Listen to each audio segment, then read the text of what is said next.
So now that you know how to handle any objection, you are now head and shoulders above most of the best hospice sales reps. This new section is the very last component to learn for your actual sales calls themselves, and it's the most advanced and powerful tool you have at your fingertips. This component is what separates the good hospice sales reps from the great ones, and is all about building relationships with your referral sources. It's called needs-based selling, and it could make all the difference in the world between a solid relationship with your referral source and an unbreakable one. Are you ready to get started? Let's get to it then. The 7th module, needs-based selling. Lesson 1, building relationships. Now we're on the fun part of your job. We talked about early on when we were talking about the process, we talked about the fact that the interview phase, the needs assessment, the probing part, is the big box on the chart. So that's where you're going to be spending most of your time. So have fun with it. It's great and it can be fun. It's like a big game.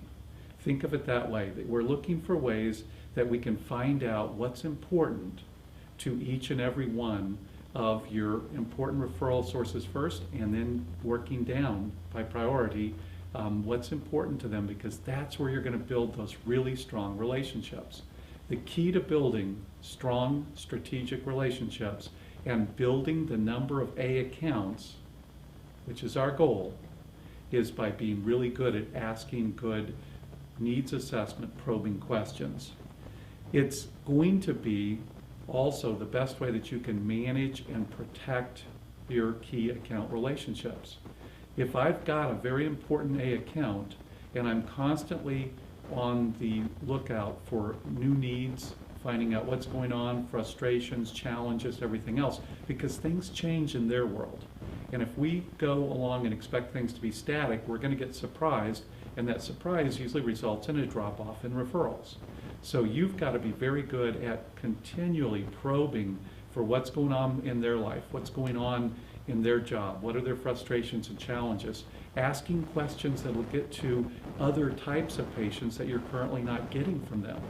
So that's really our goal here, is to ask those strategic questions, be a very good listener, and what you're going to find out, the information that you're going to glean from those questions and your sessions with them, is going to be information that you'll use to present solutions to them, which will end up being more referrals for you and a tighter, stronger, longer-term relationship with the referral partner.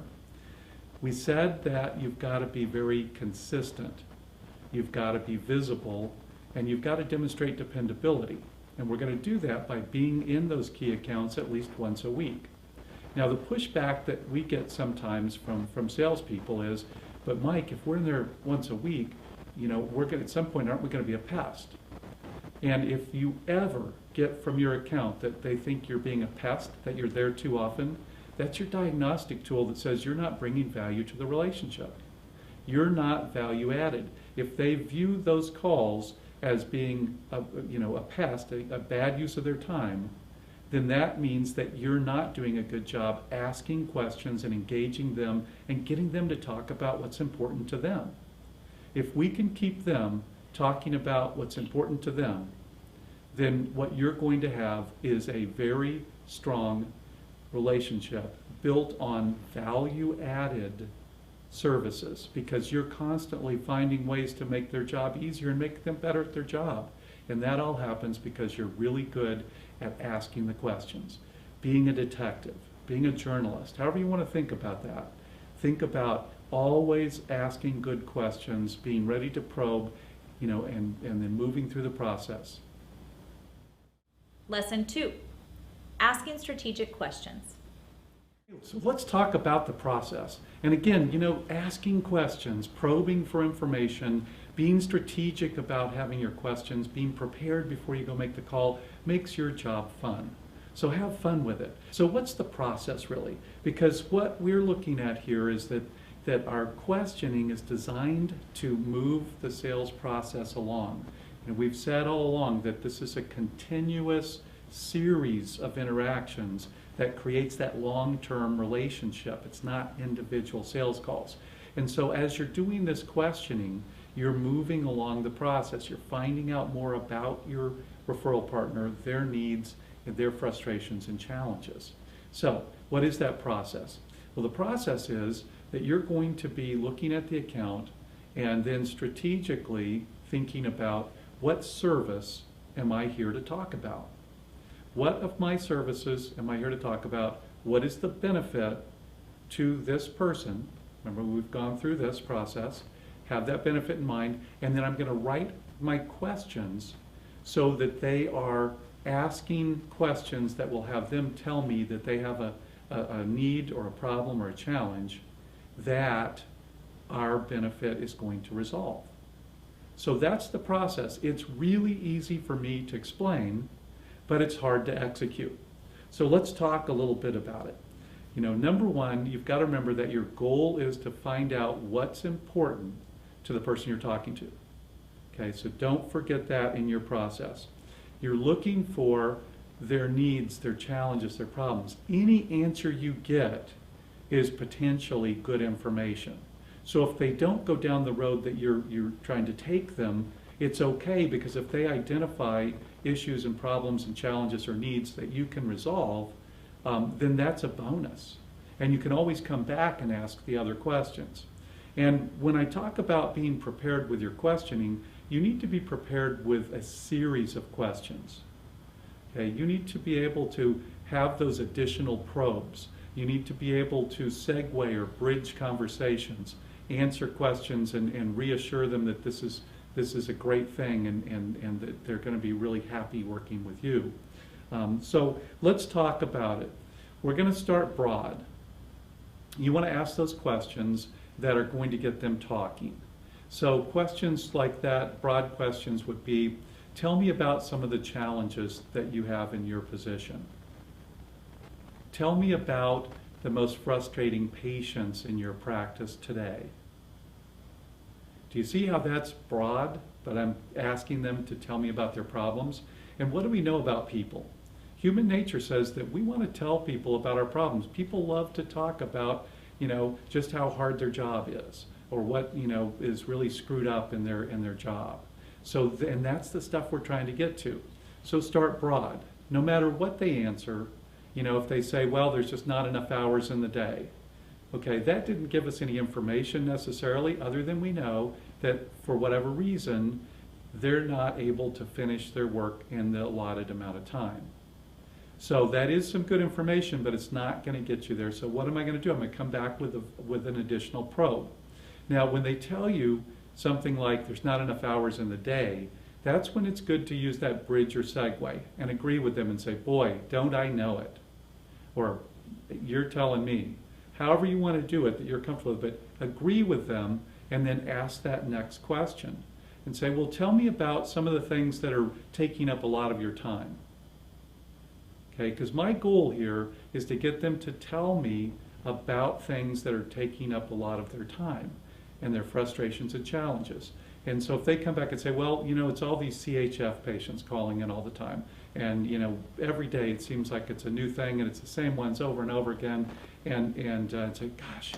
And then you've got to not launch into a sales mode, because they just gave you something that we can resolve, right? We can, if they give us those end-stage CHF patients, we can put them on our service and we can eliminate those calls from their job. So they've given us a really good nugget, something that we can take action on. But you've got to resist the temptation to immediately launch into a sales presentation. That's what we have a tendency to do, and that's not our goal here. Our goal here is to be perceived as someone who really cares about them and their needs. So then ask some more. Say, gosh, that sounds like that's a real challenge, a real frustration every day. Tell me a little more about how that impacts your job. Tell me a little more about those patients. What's going on with those patients? And keep probing. And then once you get that information, say, well, what else is really a challenge for you? And get more information from them. So on your goal, in this call, sales call, you want to have as your goal to probe and find out some things that are challenges and problems for them. Okay, I'm not there to sell them anything. The other thing I'll tell you is that this is a process. And so I can stand up here and talk to you, and it's easy because it just works, right? And I get the time to ask all these questions. Things happen. Let's say you're in the middle of this conversation and the referral clerk you're talking to gets called by the physician to do something and has to go. Well, then you're going to have to come back and resume the conversation. So this process of uncovering needs could take multiple sales calls to have it all happen in real life. But the process is the same, and that's why we've got to be really good at documenting our calls and our call notes and what our plan is for the next call, so that I can pick right up the next time. Let's say, for example, that in the example I just gave you, that when they talked about that the CHF patients were a real pain and they were calling all the time and blah, blah, blah, blah, blah, and just dumping on you, and at that moment, they get called away. Okay? Then just tell them, you know what, I'm so glad you shared that with me. I'll look forward to visiting with you further on it, because I know we can help you with that. Okay? Always bait the hook. But then when you come back in, restate your case as a starting point. Say, John, when we were talking the other day, and you shared with me, how frustrating it is, all those CHF patients calling all the time, and how much of your day that takes up, and how they can't ever figure it out, and how come we can't, get these patients just to do what we tell them to do. All those frustrations that surround those CHFers. So then you restate it for them, and then you can ask those further probes. But you want to take them back to where they were. Say, tell me what else about those patients is important for me to know. Okay? Ask those further probing questions. Get to the bottom of the stuff. And again, you're doing the questioning, they're doing the talking. Your diagnostic tool that tells you that you're doing a good job listening is that when you walk out of there and you think about it, that they talked more than you did. If you're still talking more than they are, you're not doing a good job of asking questions and waiting and taking in their answer and being interested in it and engaging them and getting them just to dump their problems on you. Okay, we want them just to dump everything, as much information as you can get, because that'll give you many, many potential sales calls to come back. Now, one other thing to think about with asking questions is this. In the field, our people that go out and ride with sales reps consistently have salespeople, and we get some here in the boot camp training or elsewhere, that have difficulty asking a question and then biting their tongue. Okay, so when you ask a question, that question mark is a hard stop. That's I'm done, I'm going to let them answer. No matter how long they pause, and I can promise you it seems a lot longer to you than them, you cannot jump in and fill the air. If they didn't understand your question or don't have an answer, let them tell you that. So you've got to wait them out. So you ask the question, bite tongue. Okay? If you bite your tongue, you can't talk further. But what we see is people that are doing things like asking questions, and they say, well, so tell me, what's most important to you when you select a hospice for your patients? I mean, if you have patients, and then they go on, and the question is lost. And it seems to be a natural human nature type tendency. So that's why we stress that you really think about it. If you have somebody riding along with you that's observing you and you think that's a problem, ask them to watch for it. Because sometimes when you're the person asking the questions, you don't realize you're doing it. And you've got to stop if you're doing it. And we see it repeatedly with salespeople, seasoned salespeople out there who ask questions and then proceed to either answer it for them or go on down some road and feel like they've got to clarify it. And it's because they're nervous about asking the questions. So be really good at asking a question and then zip it. Let them answer. Let them talk. And again, when you walk out of there, you want to be sure that you talked less than they did. Lesson 3, Needs Assessment Selling. Okay, so the key thing you want to keep in mind is our goal, your goal. Okay, what is my goal for this account? As I'm preparing my questions, I need to think strategically about what is my goal for this account? Okay, that's your first thought. Is my goal to compete for existing referrals and win those? Because right now we're not getting business from them, or we're not getting much business from them, or we're a occasional referral and they're referring to someone else? Or is my goal really to get them to expand how they use hospice services in their practice? So start there. Once I've figured out what my goal is, then what's my strategy? So what do I mean by that? What's my strategy? Well, let's take, for example, that you're calling on a family practice. What do we know about family practices? They see all types of patients. There may be multiple physicians in the group. So strategically, I want to have identified what's my best target. When I'm doing my qualifying, and we're on needs assessment now, so you've already qualified these folks and you've made sure that this is a good place for you to spend your time. But in my qualifying, if there's 3 doctors in a practice, I want to look and say, which of the doctors sees the most geriatric patients? Or which of the doctors has the oldest patients? Okay? Because while they probably all see old patients, the fact is that in almost all practices where there's multiple physicians or PAs or whatever, somebody has the preponderance of older patients. And those are obviously going to be our best targets. So find out and then make sure that the referral clerk that you're talking to and you're doing your needs assessment with, or the person you are, works with that physician. Okay, so we're going for our best target in the practice. You can always then spread to the others in the practice, but narrow in, have a strategic goal. Look at, if we're getting referrals from them, look at what type of patients they're referring. And are those patients coming out of the hospital or facility, or are they coming out of their clinic? Because again, we've got to know where we are in the process to really evaluate and formulate our questions that are going to take us to that next step. So, as we said earlier, before you make any sales call, you have to have a goal in mind. Once I've got that goal in mind, then I've got to develop a strategy to achieve that goal. And the questions then that I'm going to ask on this call. What information do I need to get from them to take this to the next level? So strategically, we're thinking about how we can ask those questions that at the end of the day are going to have us integrate with their practice. We said early on that our goal is to make sure that we have the ability to become part of how they practice medicine. And that's how we're going to build those really strong relationships where we are, all things being equal, their preferred provider for hospice services, or even better, their sole and logical choice when they select a hospice provider. So have those questions prepared. And remember, we're preparing the questions and we already know the answer we're looking for, right? The answer we're looking for is one of your services and the benefits to this person. So again, thinking about CHF patients, which is, I think, one of the common denominators out there.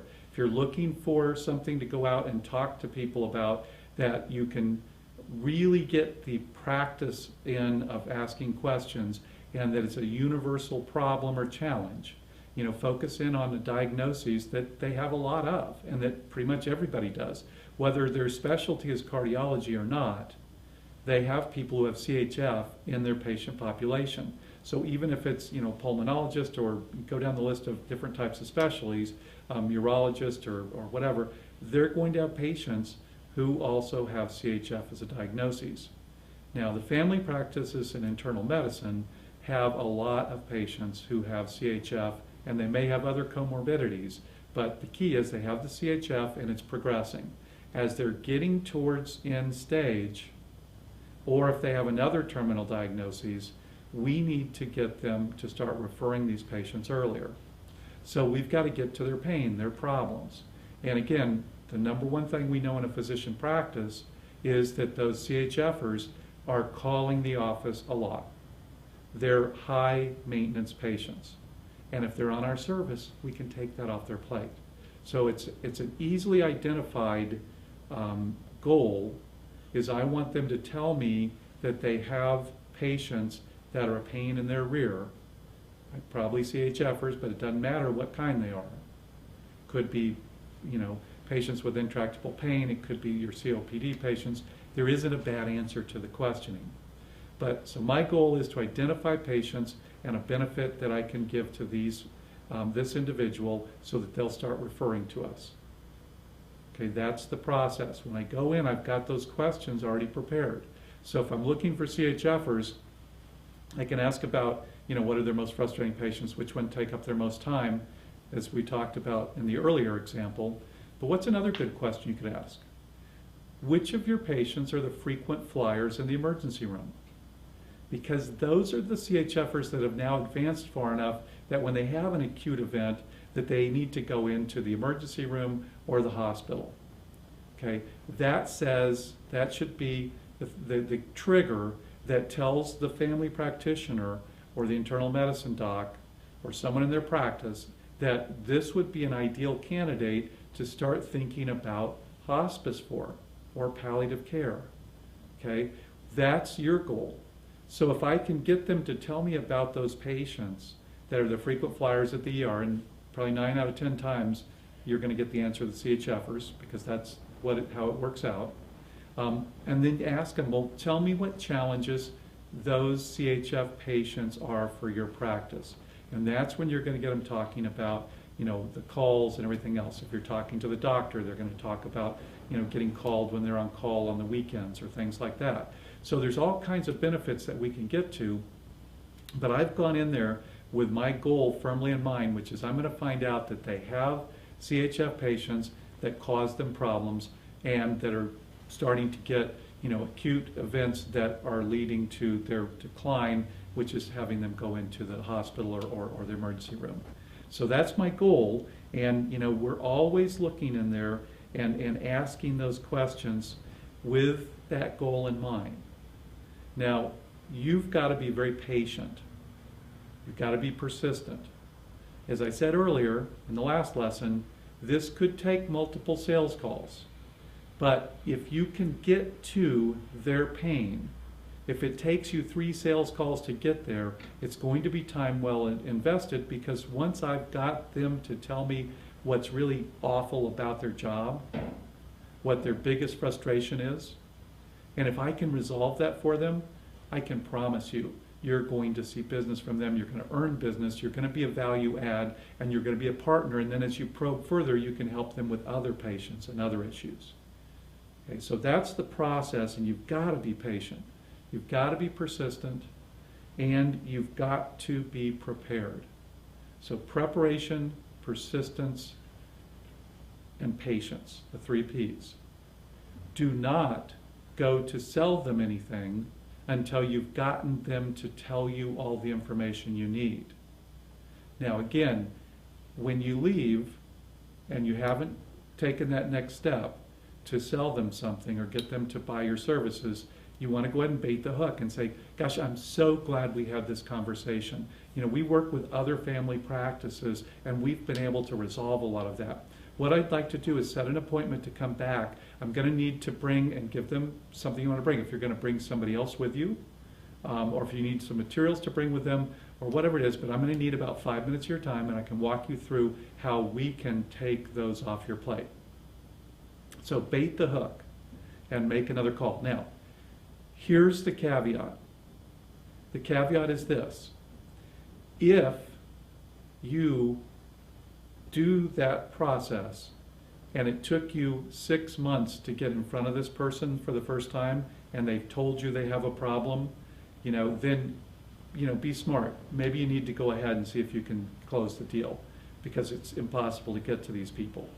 So, use common judgment and don't feel like, that everything's set in stone. But on most, out of 99 out of 100 calls and prospects or accounts, you're going to want to probe, get all the information you can, and then come in and show them how you're going to really resolve their problems and their issues. The other thing to remember is listening. Ask questions and listen. Take notes. I think there's nothing really that says that you're interested in what they have to say and that it's important enough than you taking notes. The other thing that does is it gives you the opportunity to have the information. You've done your call notes before you go out to the parking lot. You may have to transcribe them to your profile or put them into your CRM, but you've already got that information. You've done the work.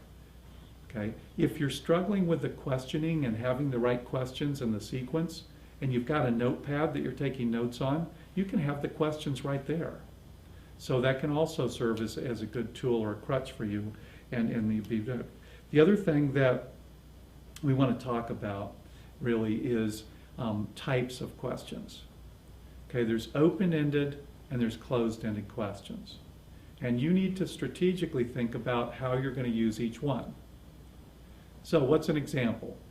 I could ask you, are you familiar, do you know the difference between an open-ended and a closed-ended question? Now, what's the answer? Hopefully it's yes. And if I ask you what type of question I just asked, your answer would be what? That was a closed-ended question. Yes or no answer. Specific piece of information. So if you need to find out one specific thing, are you the person who calls in the referrals for Dr. Bob? Because you didn't do that in your qualifying. That's a closed-ended question and a great way to use it. You need to mix in the closed-ended and open-ended questions strategically. Most of the questions you're going to ask are going to be open-ended. So as you're preparing your questions, go through and please, if you do nothing else, prepare in advance. Because you need to have thought through the question and is it worded as to my best strategic advantage. Okay, if I look at the question and I'm wanting them to tell me about all their problems, but the way I've got the question formulated is a closed-ended question, then I need to go back and reformulate it so that it's open-ended. Okay, most of your questions should be open-ended. The other thing to keep in mind when you're formulating those questions is think about the possible answers. Again, our strategy is that we know the answer we're trying to get them to tell us. We just have to burrow down to get them to go there. I mean, worst case, you've asked 5 or 6 questions, you've had this conversation, and they haven't told you that the CHF patients are a problem. You can always ask them in that context then, well, so this is great, getting all the information about these patients that are problems for you. What about CHF patients? Do they cause you any problems? So you can get to that specific question. Now that was closed-ended. Yes or no? Say, oh, yeah. Well, tell me about the frustrations and challenges. Tell me about what they cause you and how they impact your work. So we can always get them where we want to go, but we've got to be strategic with the questions, and you should think through your strategy and decide, is this going to be open-ended or closed-ended? Is the answer to the question what I want to know? Have I made it such that we're asking them, which of your patients, tell me about your patients, and not, do you have any patients that cause you challenges? Because do you have, one answer is what? No, which is not what we're looking for. We know they have them, but you've given them an out. Because they can just say, nah, really, and they're getting rid of you. They're throwing an objection to you. So think through your questions, know what you're going to ask and why you're going to ask it, and be prepared. And as we said, you want to make sure that you keep probing and you get as much information as you can, you document it, and then you're going to formulate your presentation of the solution to fit what you found out specifically about them. Okay, before we launch into the role plays where you'll see live examples of good probing questions and probing questions with a plan and a goal in mind and getting to that goal, let's talk a little bit about what you're going to do to present the solution. I said earlier that you do not want to jump in and start selling. But clearly, if we don't get to that level, then we've wasted a lot of time. We've identified needs, and we haven't then, we baited the hook, we haven't set the hook, landed the fish, and gotten those referrals. So, here's the key. Do not jump to the solution the minute you hear a need come out of their mouth. It's rule number 1. Evaluate how difficult it was to get in front of them before you just, follow my advice blindly and make this a at least 2-call process. Again, as we said earlier, it could take several calls to get all of their needs out. But for our purposes here, we're talking about the first call being your needs assessment, your interviewing, your probing, and the second call being your presentation of the solution. Now, why do we want to do that? Well, number one is, if I've done a good job of probing and listening, the person's been talking for maybe 3 to 5 minutes. What we know is we're dealing with people who are busy. So by definition, I do not have their full attention by the time we've talked that long. And if I really want to get them involved in talking about the solution and then thinking about patients that they could go ahead and get on our service so we could show them how it works, I'm talking about another 5 minutes easily. Okay? At that point, you've spent 10, 15 minutes of their time, and we're not typically going to have that, and we're not going to have their full attention. The other thing is this: I get to restate the case to them, okay, which means I get to write the script. There's not that disconnect. We don't allow that they told you the problems, you showed them the need right away, and they make the connection that it's actually going to resolve it. So you get to state the case. So when you're presenting the solution, you're going to start out with a statement that's something like, Jim, I really appreciate all the great information that you shared with me last week and all the frustrations you've gotten dealing with those CHF patients, and how at least 3 hours every morning is taken up of your time returning their calls and everything else. I think I told you when I was in here that we've worked with other family practice to identify those patients, get them onto our hospice program or our palliative care program, and how that has eliminated those phone calls. The other thing, Jim, that we know is that CHF patients get a little bit worse every time they have an acute event. So we want to avoid those acute events as much as we can. With our folks in their home and working with them on managing their disease process, we're going to eliminate them. And what studies have shown is that hospice is actually able to help patients live longer, the CHF patients, on hospice services than the same in-state CHF patients without hospice services. So it's really about quality of life. So if we could take those calls off of your plate and make your patient's quality of life better, do you think that would be something that would be worthwhile us exploring and testing out? Yes or no? If he says no, then he's giving you an objection and you need to figure out what it is, handle it, and move forward. But typically they're not going to say, oh no, I really like to be interrupted all the time and I could care less about the quality of life my patients have. So they're going to agree with you. You say, well, here's how we're going to do it. We're going to work with someone here in the practice. It could be you or it could be someone else. We'll need to talk about and brainstorm on who's going to be the best person, whose job it's going to be to identify those patients when certain signs show up, when they start going into the ER, when they start having these acute events more frequently, when they turn into that true pain that's always calling you. That should trigger an alarm that says, we need to evaluate this patient and see if they wouldn't be best served on hospice.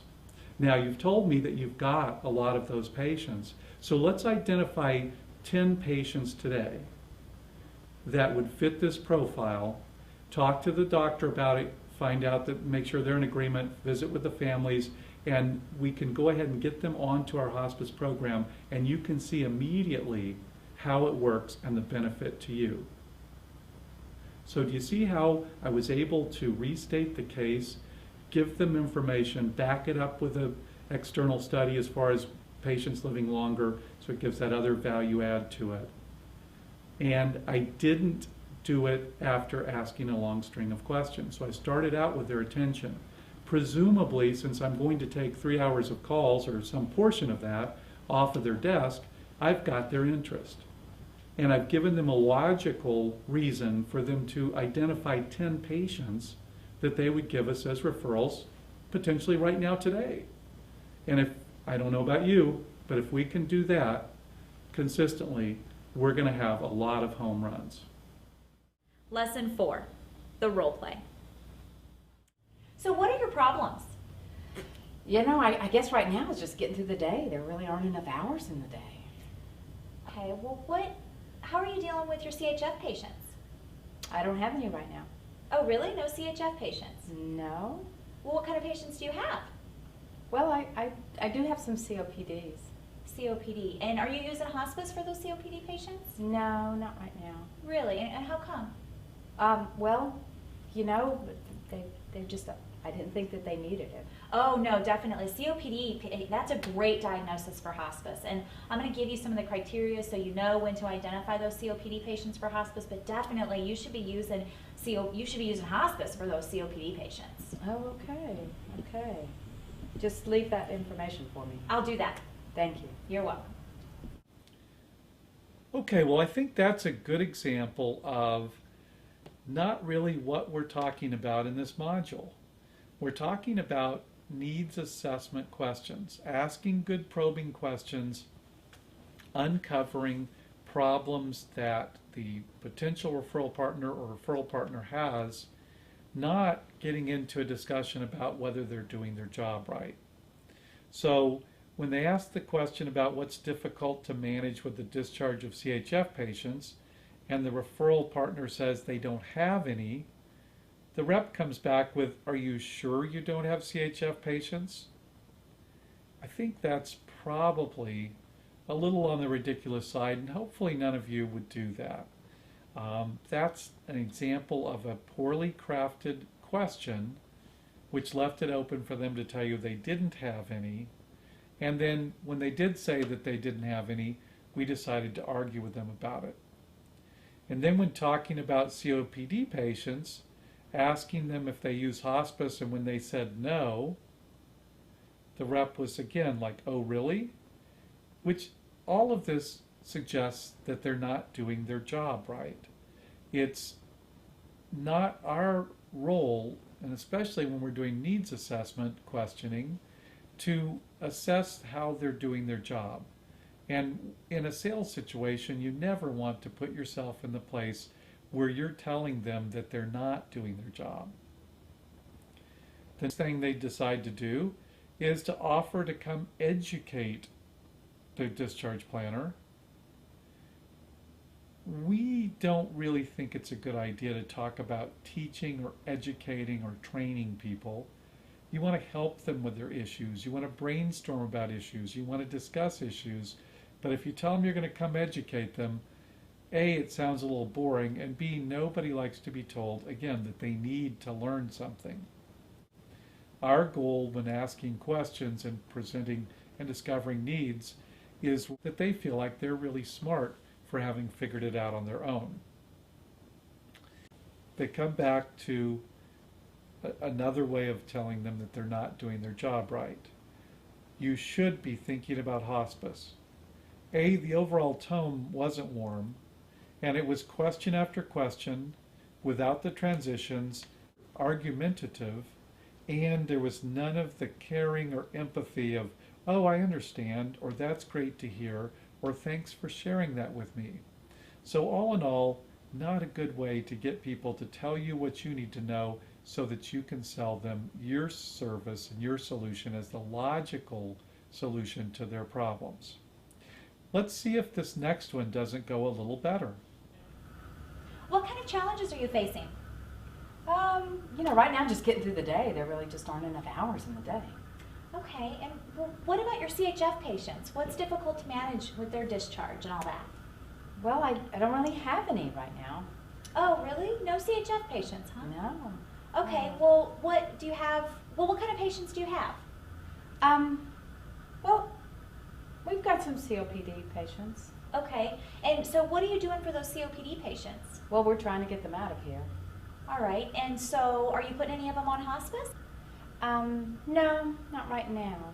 Oh, really? Well, you know, hospice is a really great solution for those COPD patients. We can come in and we can help you with the discharge planning. We can get those patients out of here, get them home so you don't have to worry about them. So those COPD patients, you should be thinking about hospice. Oh, okay. Well, I'll keep that in mind. Well, that went a little better, but it's certainly not where we want to be with our needs assessment. We started out asking what are their problems and how they're dealing with their CHF patients. But again, while not being belligerent, like our first example, Starting to ask questions like, why aren't you using hospice for those COPD patients? Again, we're getting back into why aren't they, like they're not doing their job properly. Much better ways to ask those questions.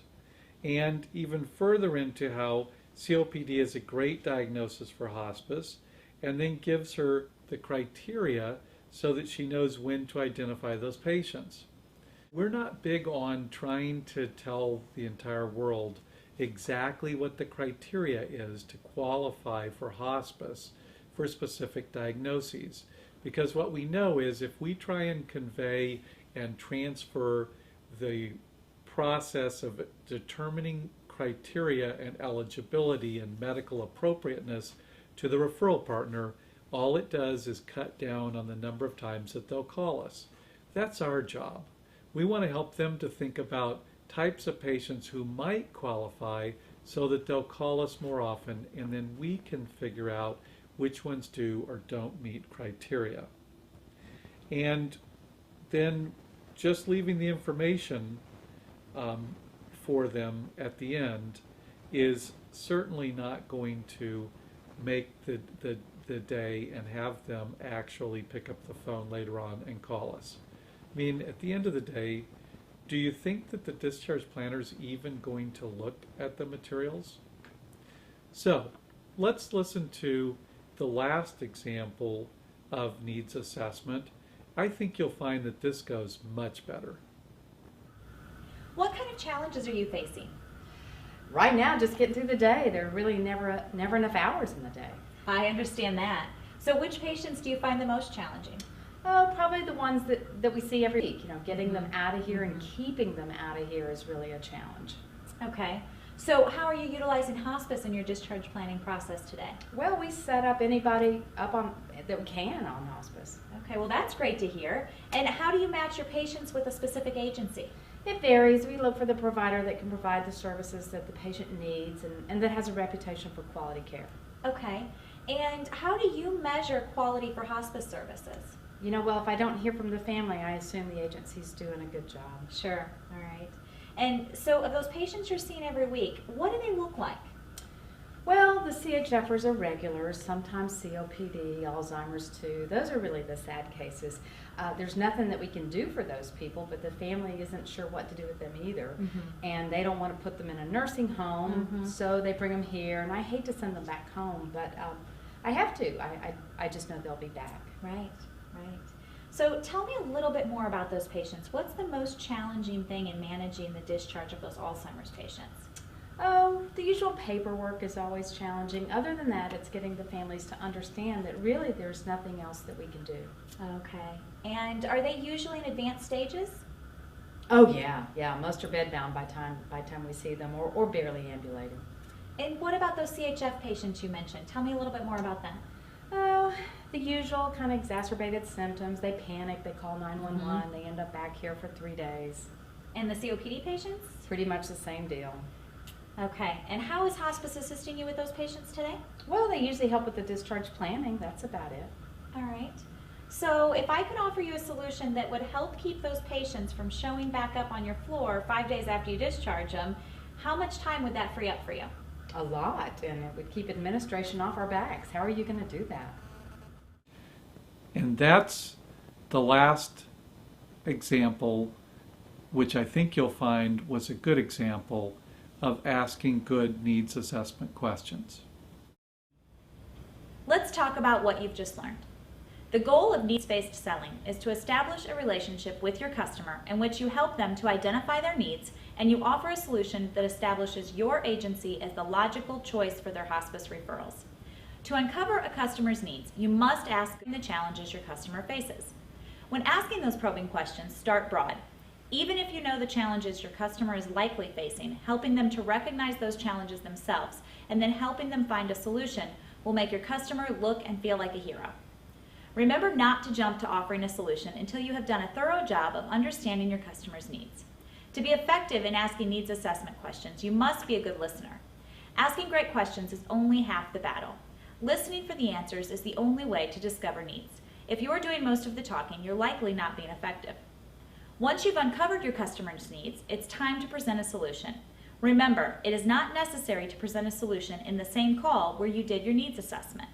It is usually more effective to come back at another time to present your solution. This gives you time to prepare better presentations, builds trust with your customer, and gives you a better chance of having your customer's full attention when presenting the solution. Now that you've learned all the different tools you need to make great hospice sales calls, it's time to learn all the attributes you'll need to be a superstar hospice sales rep. This next section deals with how to manage your account lists, how to work with your A accounts, building an efficient calendar, and how to manage your territory effectively. While it might seem like a lot of upkeep or organizational tools, this next section could be the difference between bringing 0 referrals in a day and 10 referrals in a day. Ready to learn about account and territory management? Let's put in the next CD.